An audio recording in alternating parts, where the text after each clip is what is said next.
नमस्कार। दिन भर की बड़ी खबरों में आपका स्वागत है। मैं हूं आपके साथ आराधना। आज इस बुलेटिन में बात होगी नागपुर हिंसा को लेकर बीजेपी पर बिफरे एनडीए के सहयोगियों की। चुनाव आयुक्तों की नियुक्ति को चुनौती देने वाली याचिका पर सुप्रीम कोर्ट में सुनवाई की। देखेंगे ईडी दफ्तर में लालू यादव से पूछताछ पर क्यों भड़के तेजस्वी। 9 महीने बाद कैसे हुई सुनीता विलियम्स की अंतरिक्ष से वापसी। जानेंगे संभल की जामा मस्जिद को लेकर क्यों छिड़ा नया विवाद। और बुलेटिन के आखिर में देखेंगे जाने माने कार्टूनिस्ट इरफान की किस खबर पर पड़ी तिरछी नजर। लेकिन दिन भर की तमाम बड़ी खबरों से पहले एक नजर आज की सुर्खियों पर। मणिपुर में नहीं थम रही हिंसा। चुराचांदपुर में एक शख्स की गई जान। हमार जनजाति के जोमी झंडा उतारने पर बढ़ा विवाद। सुरक्षा बलों ने निकाला फ्लैग मार्च। झारखंड विधानसभा में बीजेपी विधायक के बयान पर बवाल। रणधीर सिंह ने सोरेन सरकार में मंत्री इरफान अंसारी को बताया बांग्लादेशी और रोहिंग्या मुसलमान। नई दिल्ली स्टेशन पर हुई भगदड़ की घटना पर बनी संसद की स्थायी समिति ने पेश की रिपोर्ट। भीड़ प्रबंधन पर विशेष ध्यान देने पर दिया जोर। कहा नई दिल्ली रेलवे स्टेशन की घटना से ले सबक। हरे निशान पर बंद हुआ शेयर बाजार। 147 अंकों की तेजी के साथ 75,449 पर बंद हुआ सेंसेक्स। वहीं 73 अंकों की उछाल के साथ 22,907 पर बंद हुआ निफ्टी। ये तो थी सुर्खियां। अब बात आज की सबसे बड़ी खबर की।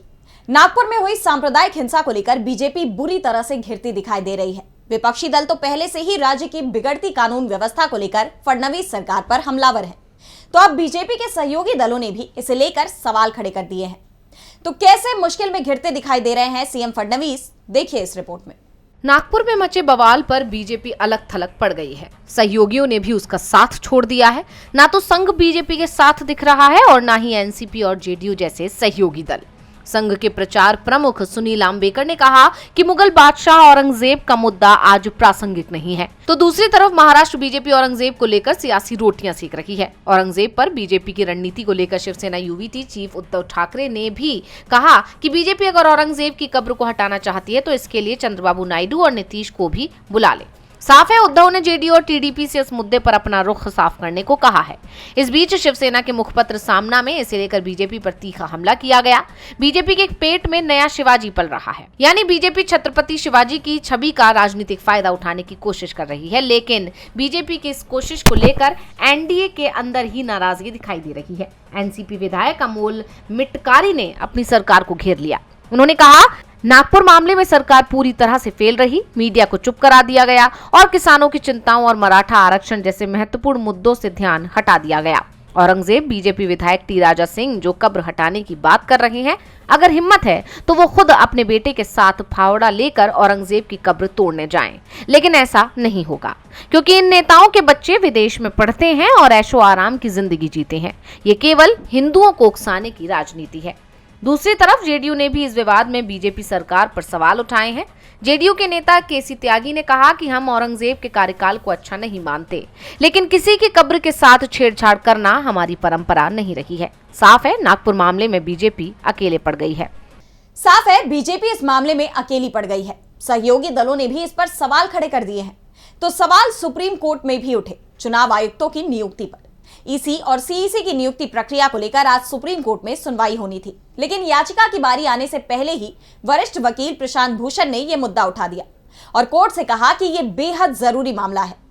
तो क्या कुछ हुआ आज कोर्ट में, देखिए इस रिपोर्ट में। मुख्य चुनाव आयुक्त और चुनाव आयुक्तों की नियुक्ति को लेकर सुप्रीम कोर्ट में जस्टिस सूर्यकांत और जस्टिस एन कोटेश्वर सिंह की बेंच में सुनवाई होनी थी। ये केस कोर्ट में 38वें नंबर पर सूचीबद्ध किया गया था, यानी इससे पहले कोर्ट को 37 दूसरे मामलों की सुनवाई करनी थी, जिसके चलते ये साफ था कि कोर्ट में इस मामले में बहस नहीं हो पाएगी।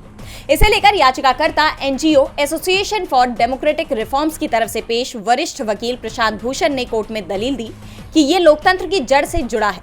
उन्होंने कहा कि इस मामले में कानूनी प्रश्न ये है कि क्या प्रधानमंत्री, विपक्ष के नेता और प्रधान न्यायाधीश की भागीदारी वाले पैनल के माध्यम से मुख्य चुनाव आयुक्त और चुनाव आयुक्तों की नियुक्ति को लेकर जो फैसला 2023 के संविधान पीठ ने दिया था उसका पालन होना चाहिए, या संविधान पीठ के फैसले को पलटते हुए सरकार ने जो कानून पास कराया जिसमें सीजेआई को पैनल से बाहर कर दिया गया उसका पालन किया जाना चाहिए।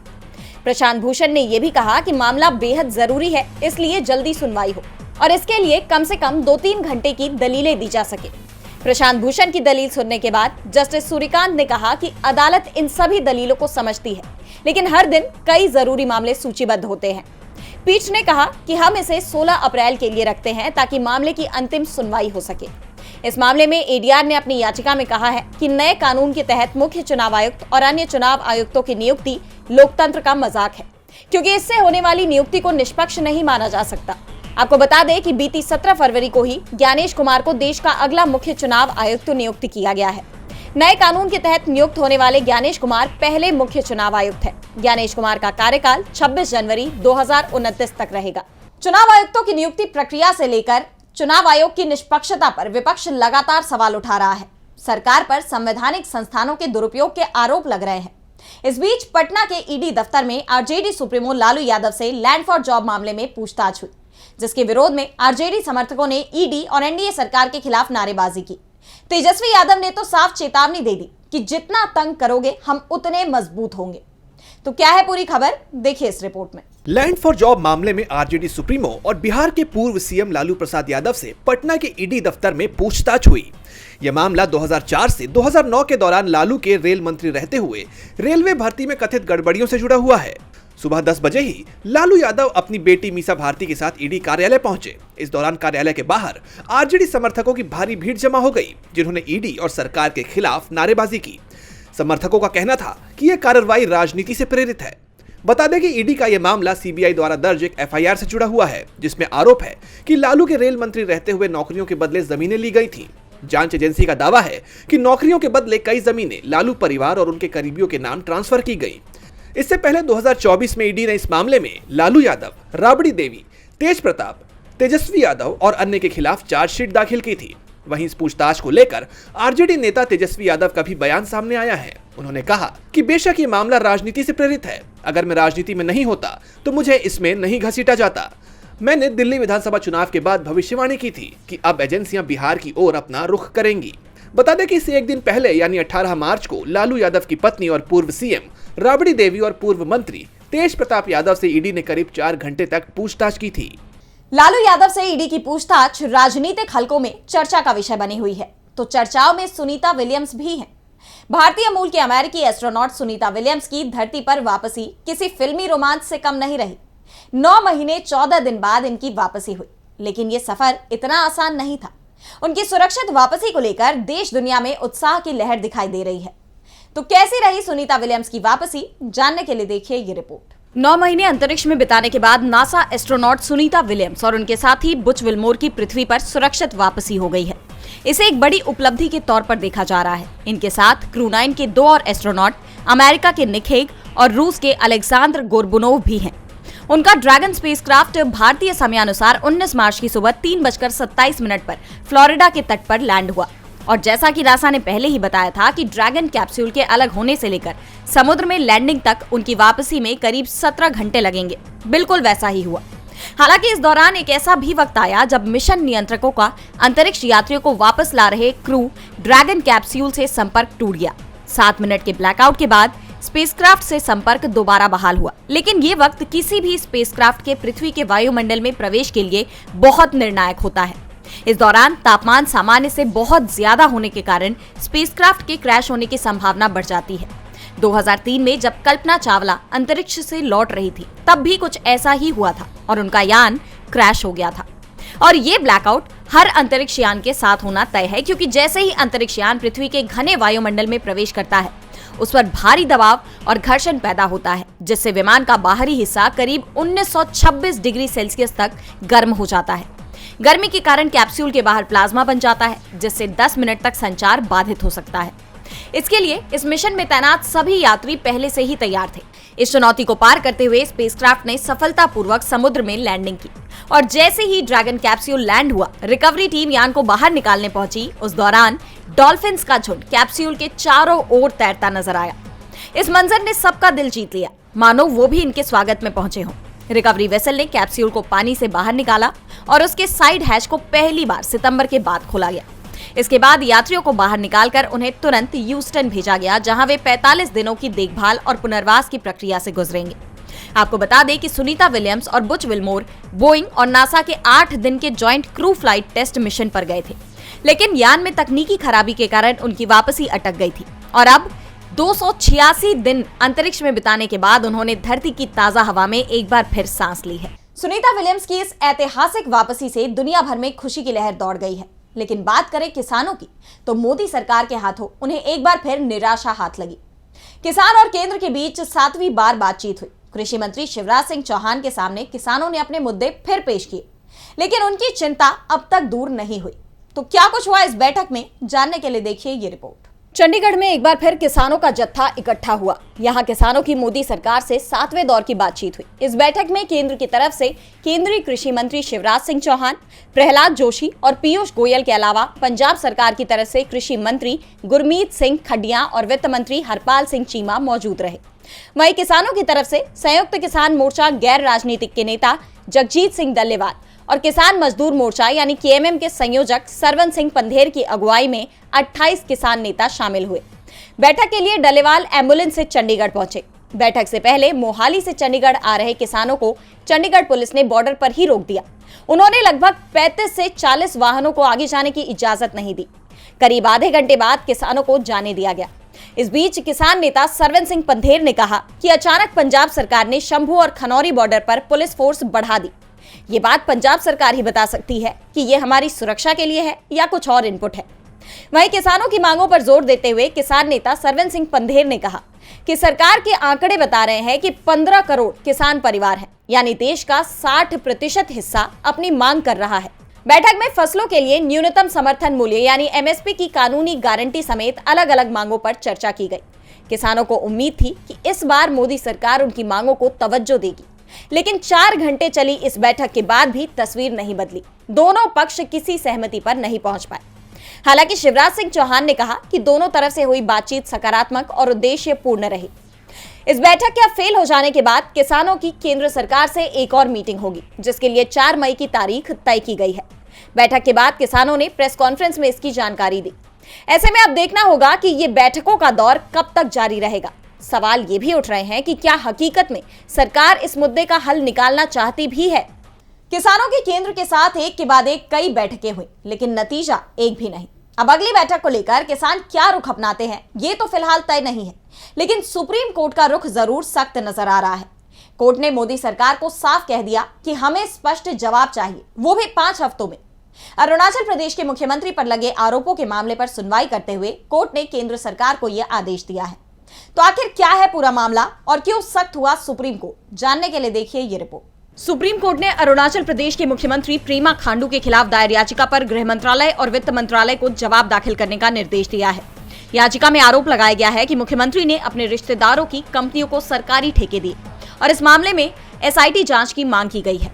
उसी मामले में सुनवाई करते हुए CJI Sanjeev Khanna, justice PV Sanjay Kumar और जस्टिस केवी विश्वनाथन की खंडपीठ ने केंद्रीय वित्त मंत्रालय और केंद्रीय गृह मंत्रालय को स्पष्टीकरण देने को कहा। पीठ ने कहा कि हम वित्त मंत्रालय और गृह मंत्रालय की रिपोर्ट चाहते हैं। सीएजी रिपोर्ट ना तो यहाँ है और ना ही वहाँ। हमारे पास स्पष्ट जवाब होना चाहिए कि वे कौन से पक्ष हैं जिन्हें ठेका दिया गया है और प्रक्रिया क्या है। अगर निविदाएं नहीं मंगाई गई तो ये बताया जाना चाहिए। दोनों मंत्रालयों को स्पष्ट रूप से सामने आना चाहिए।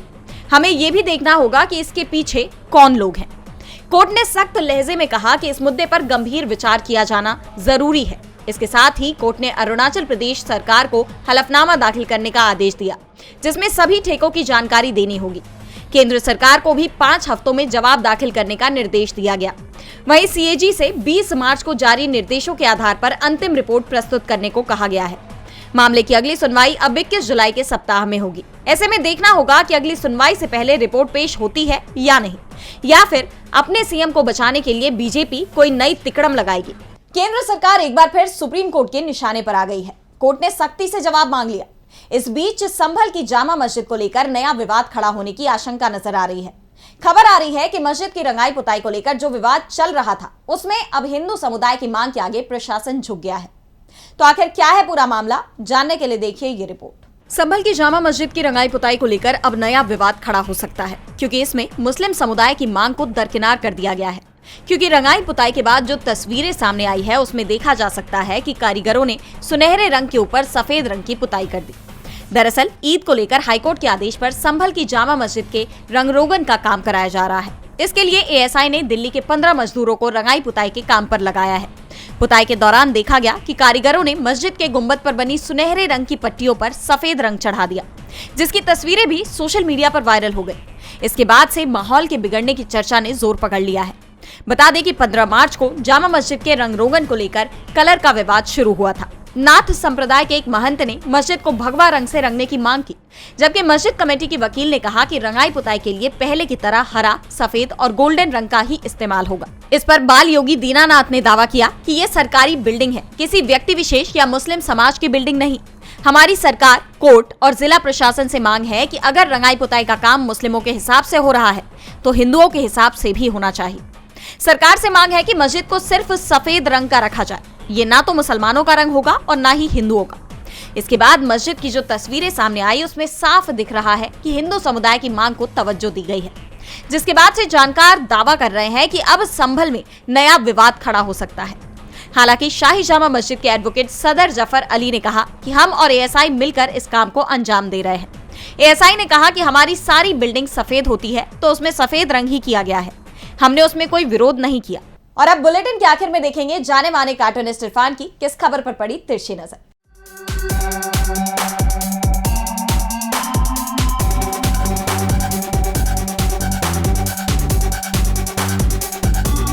देश औरंगजेब की कब्र खोदने में लगा है, वहीं भारतीय मूल की सुपर एस्ट्रोनॉट सुनीता विलियम्स अब स्पेस से जमीन पर आ गई हैं। हालांकि कहा तो उन्हें भारतीय जाता है, मगर उनके लौटने को लेकर के सरकार ने क्या कभी कोई जानकारी दी, मुझे शायद याद नहीं है। फिलहाल तो सुपर एक्स के मोदी जी के मित्र, माफ कीजिएगा, डोनाल्ड ट्रंप के मित्र एलन मस्क का हम लोगों को शुक्रगुजार होना चाहिए, जिनके प्रयासों से हमारे देश की बेटी के लिए उन्होंने बेटी बचाओ अभियान चला दिया और उसको स्पेस से जमीन पर लेकर आ गए। हम तो बस सिर्फ ट्वीट कर सकते हैं, ज़्यादा से ज़्यादा फ़ोन पे बात कर लेंगे।